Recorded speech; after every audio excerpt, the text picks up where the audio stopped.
الحمدللہ وکفا وسلام علی عبادہ الذین اصطفیٰ خصوصاً علی سید الانبیاء علیہ التحیۃ والثناء اما بعد فاعوذ باللہ من الشیطان الرجیم بسم اللہ الرحمن الرحیم یا ایہا الذین آمنوا کتب علیکم القصاص فی القتل الحر بالحر والعبد بالعبد والانثى بالانثى فمن عفی لہ من اخیہ شیء فاتباع بالمعروف واداء الیہ باحسان ذلک تخفیف من ربکم ورحمہ فمن اعتدی بعد ذلک فلہ عذاب علیم وَلَكُمْ فِي الْقِصَاصِ حَيَاةٌ يَا أُولِي الْأَلْبَابِ لَعَلَّكُمْ تَتَّقُونَ۔ صدق اللہ مولانا العظیم۔ بعد از حمد و ثنا سورہ بقرہ کی 178 نمبر اور 179 نمبر آیت مبارکہ آپ نے سماعت فرمائی۔ ارشاد باری تعالیٰ ہے،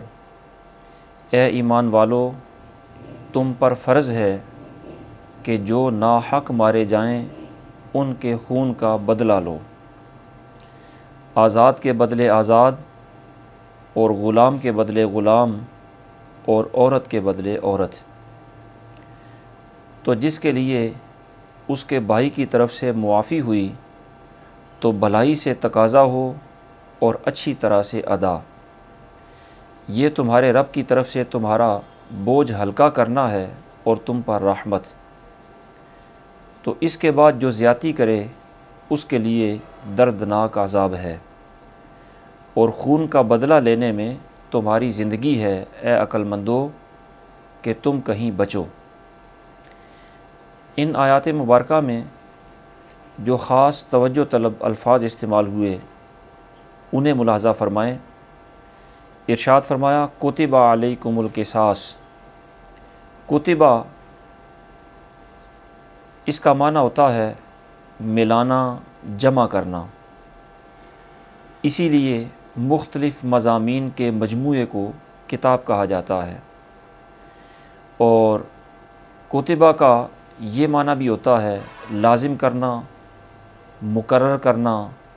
ثابت اور قائم کرنا، ارادہ کرنا، یہ سارے معنی کتبہ کے ہوتے ہیں۔ یہاں معنی ہے مقرر کرنا یا لازم کرنا۔ پھر ارشاد فرمایا کتب علیکم القصاص۔ قصاص کا مطلب ہوتا ہے نقش قدم پر چلنا، جس طرح قرآن مجید فرقان حمید میں یہ لفظ اس معنی میں یوں استعمال ہوا، فرمایا ذالک ما کنا نبغی فارتدا علی آثارہما قصصا۔ تو حضرت موسیٰ علیہ السلام نے اپنے خادم سے کہا کہ وہ نشان جس کی تم نشاندہی کر رہے ہو، جو ہم پیچھے چھوڑ کے آئے ہیں، وہی تو ہم چاہتے تھے۔ تو فرمایا فرتدا علی آثارہما قصصا،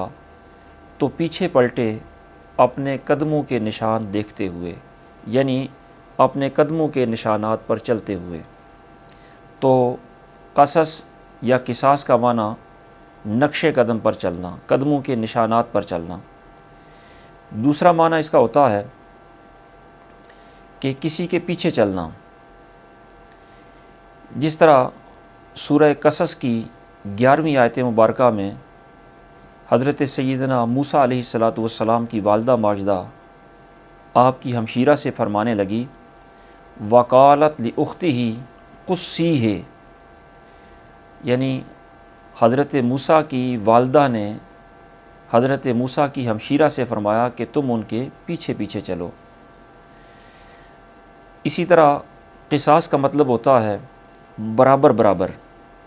یہی وجہ ہے کہ جب آپ کوئی واقعہ بیان کرتے ہیں، کسی واقعے کو نقل کرتے ہیں، تو اس کو بھی قصہ کہہ دیتے ہیں، چونکہ آپ کا بیان اس واقعے کے بالکل برابر ہوتا ہے، اس لیے اس حکایت کو قصہ کہہ دیا جاتا ہے۔ تو قصاص کا مطلب برابری، یہاں یہی معنی مراد ہے اور خون کے بدلے خون بہانے کو قصاص اس لیے کہا جاتا ہے، اس کی وجہ تسمیہ یہ ہے کہ ایسا کرنے سے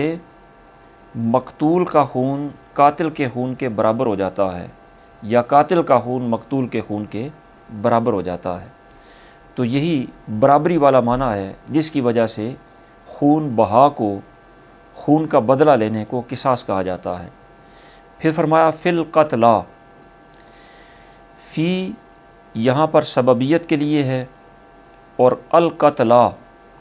یہ قتیل بمعنی مقتول کی جمع ہے، مطلب یہ ہے کہ مقتول کی وجہ سے قصاص تم پر لازم کر دیا گیا ہے۔ اور القتلا میں الف لام خصوصیت پیدا کرنے کے لیے ہے۔ ویسے تو قتلا کا معنی عام ہے کہ ہر مقتول کے بدلے قصاص لیا جائے، تو قرآن مجید نے فرمایا نہیں، الف لام اس پر خصوصیت پیدا کرنے کے لیے داخل کیا گیا کہ ہر مقتول کے بدلے قصاص نہیں لیا جائے گا، بلکہ کچھ مقتول ایسے مستثنا ہیں اس سے جن کے بدلے میں قصاص نہیں ہوتا۔ جو ناحق مارا جائے اور عمدن جسے قتل کر دیا جائے، اس کے بدلے میں قرآن مجید فرماتا ہے کہ قصاص تم پر لازم کر دیا گیا ہے۔ پھر ارشاد فرمایا الحر بالحر، آزاد کے بدلے آزاد، والعبد بالعبد، غلام کے بدلے غلام کو قتل کیا جائے، والانثی بالانثی، اور عورت کے بدلے عورت کو قتل کیا جائے۔ اس کا یہ مطلب نہیں ہے کہ کسی آزاد کو اگر کسی غلام نے مارا ہو تو چونکہ مقتول آزاد ہے اس لیے کسی آزاد کو ہی اس کے بدلے میں قتل کیا جائے گا، جو قاتل غلام ہے اس کو نہیں مارا جائے گا، یہ اس آیت کا مطلب نہیں ہے۔ اسی طرح کسی غلام کو اگر کسی آزاد نے مارا ہو تو یہ مطلب نہیں ہے کہ غلام کے بدلے بالکل غلام ہی کو مارا جائے، بلکہ معنی یہ ہے کہ جو بھی مقتول ہے اس کے بدلے میں قاتل کو سزا دی جائے، اس کو قتل کیا جائے، اس سے قصاص لیا جائے۔ جب معنی یہ ہے تو قرآن مجید نے الفاظ اس طرح کیوں استعمال فرمائے کہ آزاد کے بدلے آزاد، غلام کے بدلے غلام، اور خاتون کے بدلے خاتون؟ اس کی وجہ یہ ہے کہ زمانہ جاہلیت میں عربوں کا رواج یہ تھا کہ وہ اگر عورت قتل کی جاتی، مقتول ہوتی، تو وہ یہ سمجھتے کہ اگر اس کے بدلے میں اس کے مارنے والی عورت کو ہی قتل کیا تو ہماری انانیت کی اس سے تسکین نہیں ہوگی، پھر وہ عورت کے بدلے کسی مرد کو قتل کرتے۔ اسی طرح اگر کسی کا غلام مارا جاتا، مارنے والا بے شک غلام ہی ہوتا، لیکن وہ غلام قاتل سے قصاص لینے کی بجائے کسی آزاد بندے کو اس کے بدلے میں قتل کرتے جو اس کا مالک ہے یا جو اس کا طرفدار ہے۔ تو وہ چونکہ عورت کے بدلے میں مرد کو، غلام کے بدلے میں آزاد کو قتل کرتے تھے، اسی طرح اگر ان کا ایک بندہ کسی قبیلے کا قتل ہو گیا تو اس کے بدلے میں وہ کئی لوگوں کو قتل کرتے تھے، تب جا کے ان کی انانیت کی تسکین ہوتی تھی۔ تو ان کی اس میں چونکہ زیادتی ہوتی تھی، اس لیے قرآن مجید فرقان حمید نے انہیں اس زیادتی سے منع کیا اور قصاص میں برابری اور مساوات کا حکم دیا۔ فرمایا کہ اگر تمہاری عورت قتل ہوئی ہے، مارنے والے بھی عورت ہی ہے، تو کسی مرد کو مارنا ضروری نہیں، عورت مقتول ہے، قاتلہ بھی عورت ہے، تو عورت کے بدلے میں عورت کو قتل کرو۔ اسی طرح غلام مرا ہے اور کسی غلام نے ہی اسے مارا ہے تو غلام کے بدلے میں غلام سے قصاص لیا جائے۔ اسی طرح کسی آزاد کو کسی آزاد نے قتل کیا ہے تو بدلے میں اس آزاد کو ہی قتل کرو، یعنی قتل میں مساوات ہو، برابری ہو، جو قصاص کا معنی اور مفہوم ہے وہ پایا جائے، برابری۔ تو اس مفہوم کو بیان کرنے کے لیے ارشاد فرمایا آزاد آزاد کے بدلے، غلام غلام کے بدلے، اور عورت عورت کے بدلے۔ پھر ارشاد فرمایا فمن عفی لہ من اخیہ شیء، یہاں من سے مراد قاتل ہے، یعنی جس قاتل کو معاف کیا جائے۔ عفیہ، عفیہ عفو سے بنا ہے، اور عفو متعدد معانی میں استعمال ہوتا ہے۔ عفو کا ایک معنی ہوتا ہے کسی کو کوئی شے دینا، عطا کرنا۔ اسی طرح عفو کا معنی کثرت بھی ہوتا ہے، جس طرح قرآن مجید میں ارشاد فرمایا ثم بدلنا مکان السیئۃ الحسنہ حتی عفوا، سورہ اعراف کی 95 نمبر آیت مبارکہ ہے۔ اس کا معنی یہ ہے کہ پھر ہم نے برائی کی جگہ بھلائی بدل دی، حتی عفوا، یہاں تک کہ وہ بہت زیادہ ہو گئے، کثرت سے ہو گئے۔ اسی طرح عفو کا معنی یہ جاتے رہنا بھی ہوتا ہے، ختم ہو جانا، جس طرح کہا جاتا ہے آفات الدیار، شہر اجڑ گئے۔ اسی طرح عفو کا معنی طلب کرنا بھی ہوتا ہے، جس طرح حدیث پاک میں ہے ما اکلت العافیۃ فہو صدقۃ، کہ رزق طلب کرنے والے پرندے جو فصل سے کھا جائیں وہ صدقہ ہوتا ہے، تو عافیہ طلب کرنے والے پرندے۔ اسی طرح عفو کا معنی معاف کرنا بھی ہوتا ہے، آسانی پیدا کرنا، ساکت کر دینا، جس طرح قرآن مجید میں یہ دعا منقول ہوئی واعف عنا، یعنی ہمیں معاف کر دے، ہم سے گناہوں کا بوجھ ساکت فرما دے، ختم فرما دے۔ یہاں عفو کا معنی معاف کرنا یا آسانی پیدا کرنا ہے۔ اسی معنی کی تائید کہ عفو کا معنی آسانی پیدا کرنا، معاف کرنا، سہولت پیدا کرنا، اسی معنی کی تائید ایک حدیث پاک سے بھی ہوتی ہے۔ سرکار دو عالم صلی اللہ تعالیٰ علیہ وسلم نے ارشاد فرمایا اول الوقت رضوان اللہ و آخرہ عفو اللہ، کہ نماز کے اوقات میں سے جو ابتدائی وقت ہوتا ہے وہ اللہ کی رضا کا وقت ہے،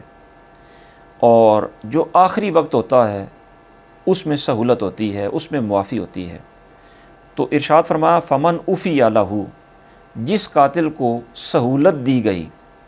یا جس قاتل کو معاف کر دیا گیا۔ معاف کر دینے کا مطلب یہ ہے کہ بالکل ہی اس کو معاف کر دیا گیا، یا سہولت دی گئی تو اس کا مطلب یہ ہے کہ اسے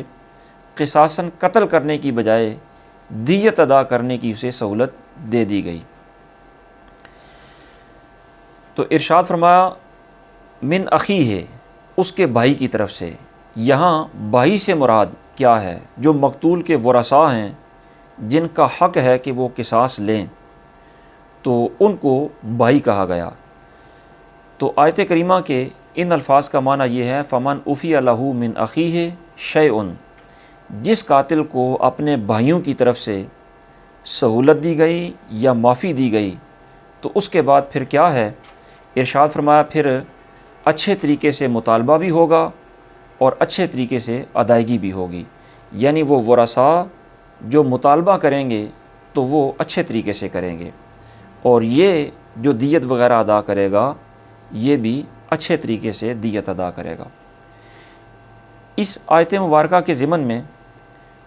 مفسرین نے جن مسائل شرعیہ کو بیان فرمایا، ان میں سے پہلا مسئلہ یہ ہے کہ ہر مسلمان کا مال،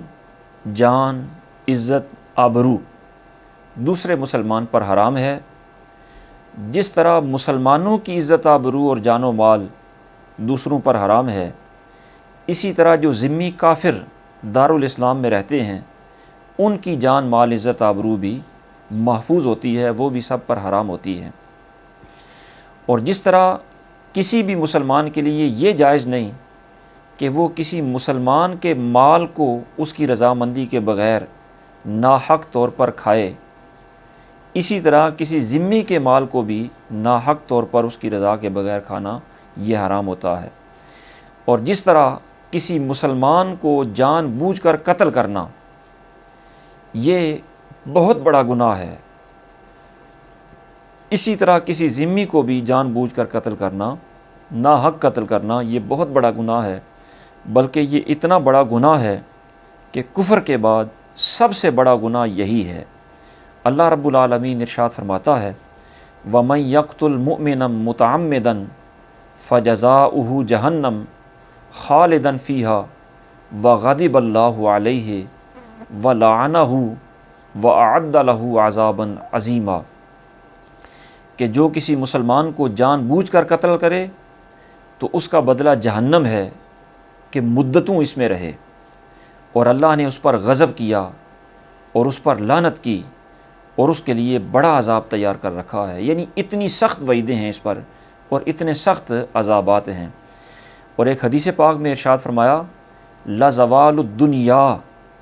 أَهْوَنُ عَلَى اللَّهِ مِنْ قَتْلِ رَجُلٍ مُسْلِمٍ، کہ ساری دنیا کا تباہ ہو جانا یہ اللہ کے نزدیک ایک مسلمان کے قتل ہونے سے بھی ہلکا ہے، کم تر ہے۔ یعنی مسلمان کی جان مال اتنی محفوظ ہے اور اس کی اتنی زیادہ اہمیت ہے اللہ کی بارگاہ میں۔ تو جس طرح مسلمان کی جان مال عزت، اس آیت کریمہ کے ضمن میں علماء نے دوسرا مسئلہ یہ بیان فرمایا کہ جو کسی مسلمان کو عمدن قتل کرے، اور عمدن قتل کرنے کا معنی یہ ہے کہ کسی کو ایسے آلے سے مارے، ایسے سبب اور ایسے ذریعے سے مارے جس آلے سے عموماً بندہ مر جاتا ہے۔ مثلاً وہ کسی لوہے کی چیز ہو، پیتل یا تانبے کی چیز ہو، دھاری دار لکڑی ہو، پتھر ہو، آگ ہو، کسی بھی ایسی شے سے کسی کو مارا جائے جس کے لگنے سے عموماً بندہ فوت ہو جاتا ہے، اس سے موت واقع ہو جاتی ہے، اور وہ قصداً اس کو مارے، اس کو قتل عمد کہا جاتا ہے۔ اور اسی قتل عمد کے اندر کسی کو گولی سے مارنا، کسی پر جان بوجھ کر گاڑی چڑھا دینا، یہ بھی قتل عمد کی ہی صورتیں ہیں۔ تو آلہ جارحہ، آلہ قاتلہ سے اگر کوئی بندہ کسی کو مارے، قتل عمد کرے، تو اس کا بدلہ قصاص ہے۔ مطلب اس کا یہ ہے کہ اس کے بدلے میں قاتل کو قتل کیا جائے گا، مقتول خواہ آزاد ہو یا غلام ہو، مرد ہو یا عورت ہو، مسلمان ہو یا ذمی ہو، کیونکہ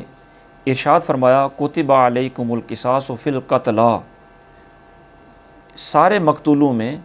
قصاص اللہ رب العالمین نے تم پر لازم کر دیا ہے، اور قتلہ میں جتنے مقتول ہیں وہ سارے کے سارے ان صورتوں کو شامل ہیں۔ ہاں، وہ مقتول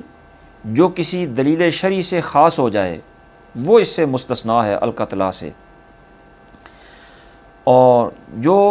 مخصوص ہوتے ہیں ان کو علماء نے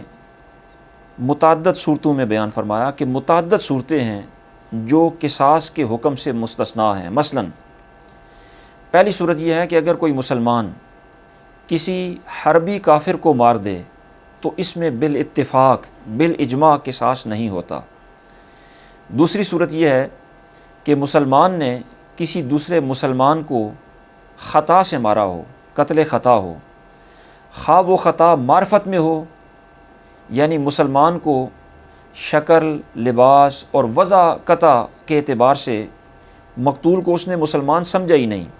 وہ سمجھ رہا ہے کہ یہ کوئی حربی کافر ہے، تو معرفت میں خطا ہونے کی وجہ سے اس نے اسے مار دیا، یا وہ خطا فعل کے اندر ہو، مثلاً تیر یا گولی وہ چلائی تو کسی شکار پر یا کسی اور شے پر، لیکن وہ چونک گئی، نشانے سے ہٹ گئی اور اسے جا لگی، تو یہ خطا فعل میں ہے۔ تو خواہ وہ معرفت میں خطا ہو، خواہ وہ فعل میں خطا ہو، تو ان صورتوں کے اندر قصاص نہیں ہوتا، البتہ خون بہا یعنی دیت وہ ضروری ہوتی ہے، واجب ہوتی ہے۔ اور تیسری صورت اس کی علماء نے یہ بیان فرمائی کہ ماں یا باپ نے اپنے بیٹے بیٹی یا نواسے پوتے کو مارا اور وہ تادیباً مار رہے تھے اور چوٹ زیادہ لگ گئی جس سے اس کی موت واقع ہو گئی، تو اس صورت کے اندر بھی قصاص واجب نہیں ہوتا۔ چوتھی صورت یہ بیان فرمائی کہ اگر کوئی مالک اپنے غلام یا لونڈی کو تادیباً مار رہا تھا اور کوئی چوٹ زیادہ لگ گئی، اس سے موت واقع ہو گئی، تو اس میں نہ قصاص ہے نہ خون بہا ہے، البتہ اس مالک کے ذمے یہ لازم ہے کہ وہ اس کا کفارہ ادا کرے۔ تو جو ارشاد فرمایا کہ مقتول میں قصاص تم پر لازم ہے، یہ مقتولین اس حکم سے مستثنیٰ ہیں۔ باقی مقتول خواہ آزاد ہو، غلام ہو، مرد ہو، عورت ہو، چھوٹا ہو، بڑا ہو، مسلمان ہو ذمی ہو، ان سب کے اندر قصاص لازم ہوتا ہے۔ اور قصاص کے اندر یہ بات ذہن نشین رہنی چاہیے کہ قصاص میں برابری ہوتی ہے، لیکن وہ برابری ذات میں معتبر ہوتی ہے، اوصاف میں برابری نہیں ہوتی۔ اس کی آپ وضاحت یوں سمجھیں کہ اگر کوئی بڑا آدمی کسی چھوٹے کو قتل کر دے تو ظاہر ہے قاتل کا وصف کبیر ہونا ہے، بڑا ہونا، مقتول کا وصف صغیر ہونا ہے، تو اس کے بدلے میں جس نے قتل کیا ہے اسی کو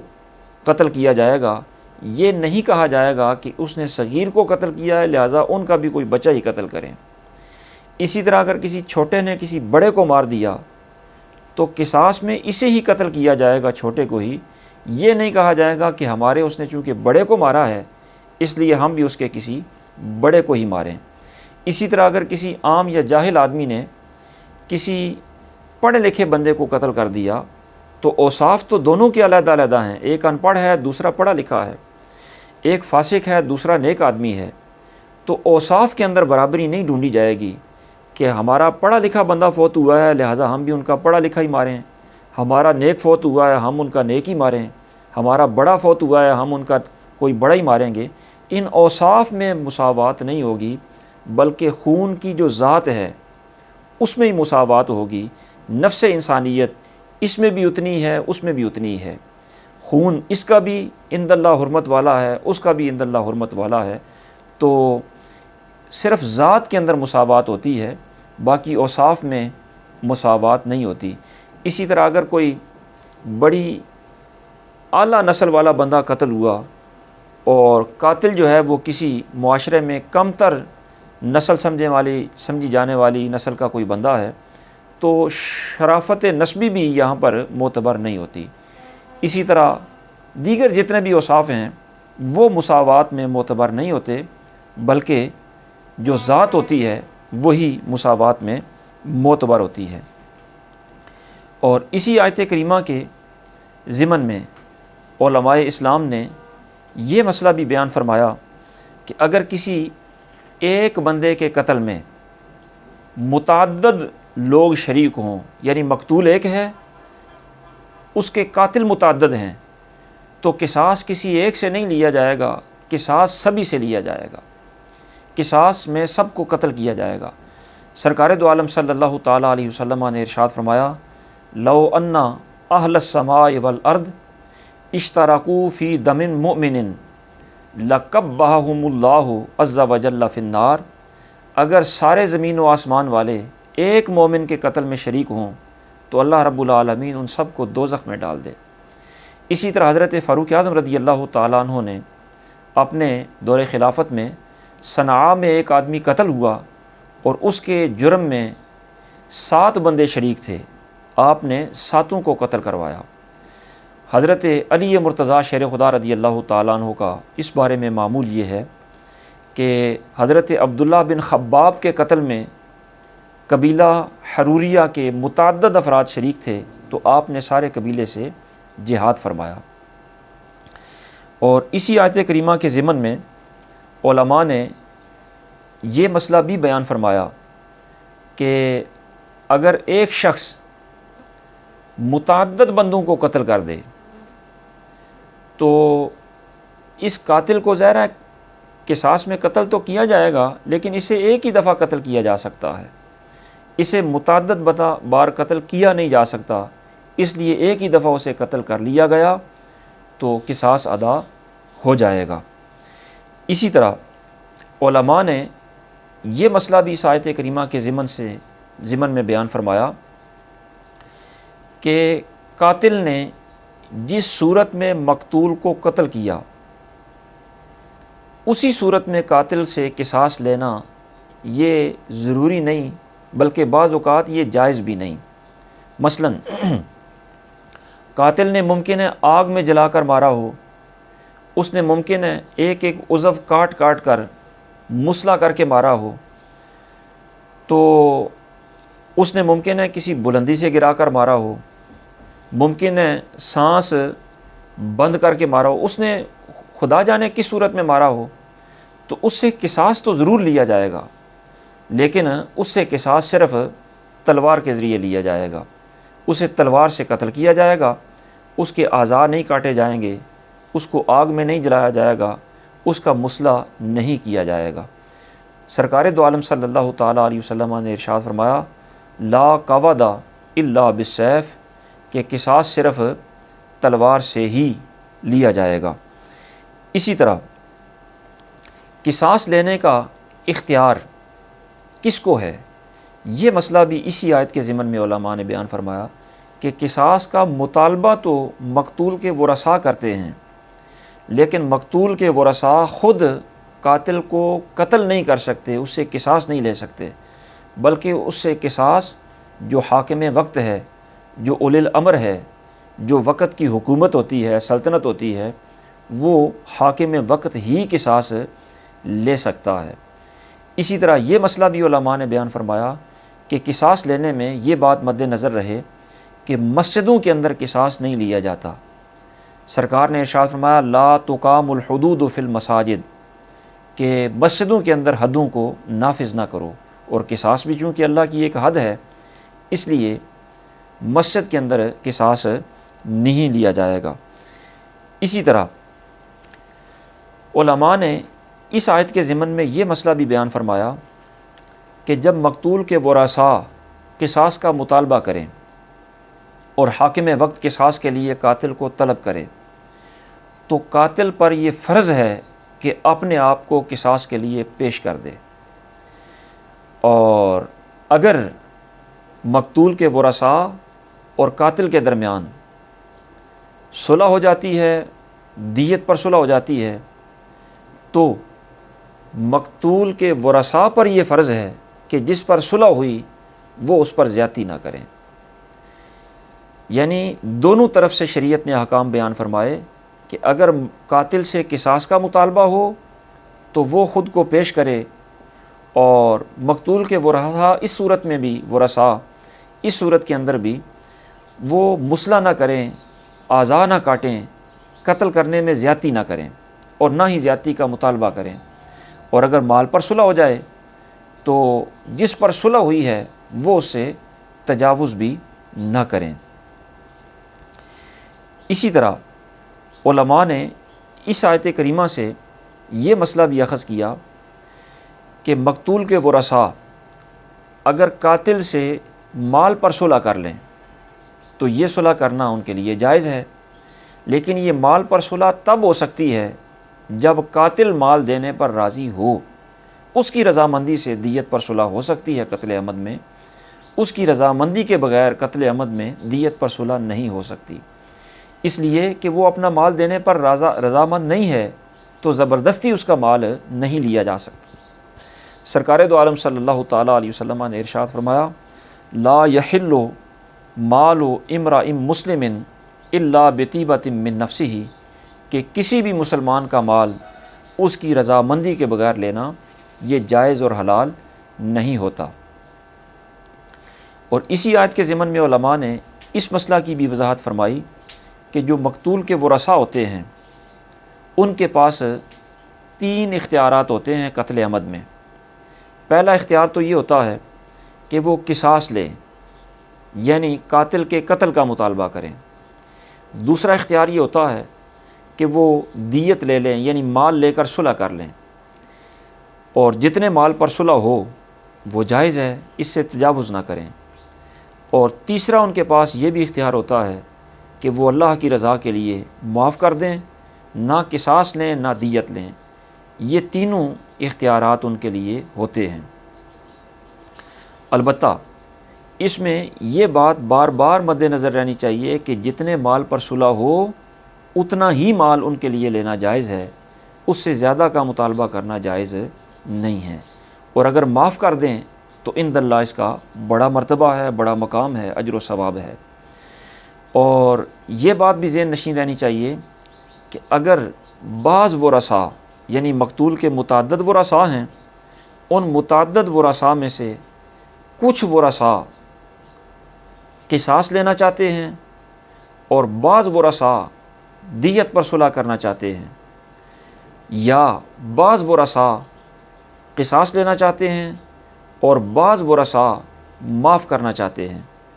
تو ان دونوں صورتوں کے اندر قصاص ساقط ہو جاتا ہے، پھر دیت لازم ہوتی ہے، اور جو قصاص لینا چاہتے ہیں وہ بھی پھر قصاص نہیں لے سکتے، بلکہ ان کے لیے بھی پھر لازم ہوگا کہ وہ بھی دیت ہی لیں۔ اور جن لوگوں نے دیت بھی معاف کر دی ہو ان کا پھر دیت میں سے بھی حصہ ساقط ہو جاتا ہے، اور جنہوں نے معاف نہ کی ہو ان کا دیت میں پھر اپنی وراثت کے حصے کے لحاظ سے حصہ ہوتا ہے۔ اسی آیت کریمہ کے ضمن میں علماء نے یہ مسئلہ بھی بیان فرمایا کہ جس طرح قصاص لینے کا یہ حکم ہم مسلمانوں کے لیے ہے، قرآن مجید میں موجود ہے، اسی طرح سابقہ امتوں کے اندر بھی قصاص کا حکم موجود تھا۔ جس طرح قرآن مجید ارشاد فرماتا ہے وَكَتَبْنَا عَلَيْهِمْ فِيهَا أَنَّ النَّفْسَ بِالنَّفْسِ وَالْعَيْنَ بِالْعَيْنِ وَالْأَنْفَ بِالْأَنْفِ وَالْأُذُنَ بِالْأُذُنِ وَالسِّنَّ بِالسِّنِّ وَالْجُرُوحَ قِصَاص فَمَنْ تَصَدَّقَ بِهِ فَهُوَ كَفَّارَةٌ لَهُ وَمَنْ لَمْ يَحْكُمْ بِمَا أَنزَلَ اللَّهُ فَأُولَٰئِكَ هُمُ الظَّالِمُونَ۔ یہ سورہ مائدہ کی 45 نمبر آیت مبارکہ ہے۔ اس کا معنی یہ ہے کہ ہم نے تورات میں ان پر یہ واجب کر دیا کہ جان کے بدلے جان، آنکھ کے بدلے آنکھ، ناک کے بدلے ناک، کان کے بدلے کان، اور دانت کے بدلے دانت، اور زخموں میں بدلہ ہے۔ پھر جو دل کی خوشی سے بدلہ کرا دے تو وہ اس کے گناہ اتار دے گا، اور جو اللہ کے اتارے پر حکم نہ کرے تو وہی لوگ ظالم ہیں۔ قرآن مجید کا یہ حکم، قرآن مجید کی یہ آیت بیان کر رہی ہے کہ یہ مسئلہ اگرچہ تورات میں تھا، ہم نے ان پر لازم کیا، لیکن قرآن میں بھی یہ موجود ہے، اس لیے ہماری شریعت کا، شریعت اسلامیہ کا بھی یہی حکم ہے کہ دانت کے بدلے میں دانت ہوگا، قصاص ہوگا، آنکھ کے بدلے میں آنکھ کا قصاص ہوگا، ہاتھ کے بدلے میں ہاتھ کا، جان کے بدلے میں جان کا قصاص ہوگا۔ اس سے علماء نے ان لفظوں سے، یعنی سابقہ امتوں کا تورات کا یہ مسئلہ تھا، قرآن مجید کے اندر بھی آ گیا، تو اس سے علماء نے ایک اصول اخذ کیا۔ وہ اصول یہ ہے کہ سابقہ امتوں کی جو شریعت قرآن مجید نے یا حدیث مبارکہ نے ہم تک پہنچائی اور اس کی تردید نہیں کی، اس کا نسخ نہیں کیا، اس کا انکار نہیں کیا، بلکہ وہ من و عن حکم ہم تک پہنچا دیا، وہ حکم ہم پر لازم ہے۔ وہ حکم اب صرف سابقہ امتوں کا ہی نہیں رہا، وہ شریعت اسلامیہ کا بھی حکم وہی ہے۔ اور اگر قرآن مجید اسے نقل کرنے کے بعد اس کی تردید یا اس کا نسخ بیان کر دے تو پھر ظاہر ہے وہ منسوخ ہو جاتا ہے، پھر وہ اس امت کا حکم نہیں ہوتا۔ اور اسی طرح اگر سابقہ امتوں کے احکام اس کے نقل کرنے والے اللہ اور اس کے رسول نہ ہوں بلکہ دیگر ذرائع سے وہ نقل ہو تو پھر بھی اس کا اعتبار نہیں رہتا۔ تو اصول یہ ہے کہ امم سابقہ کا حکم اگر انہی امتوں کے افراد نقل کریں تو بھی غیر معتبر، اور اگر قرآن و سنت اسے نقل کرنے کے بعد اس کی تردید کر دیں پھر بھی وہ شریعت اسلامیہ کا حکم نہیں ہے، اور اگر اللہ اور اس کا رسول بغیر تردید کے اسے نقل کریں تو پھر وہ